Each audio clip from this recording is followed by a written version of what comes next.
किं रविसुरगुरो विस्मयपदम् मम प्रेताम्बाणि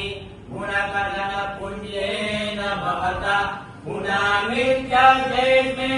पुरमदनपूर्तिव्यवसिता कैवस्तु व्यस्तां त्रिषु गुणभिन्नासु तनुषु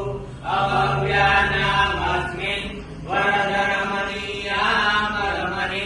विहन्तुं व्याप्रोषि विजयरनिहैके गणधिया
मंगलाय तनवरी सर्वमंगलमांगल्ये शिवे सर्वार्थसाधिके शरण्ये त्र्यंबके गौरी नारायणी नमोस्तुते नारायणी नमोस्तुते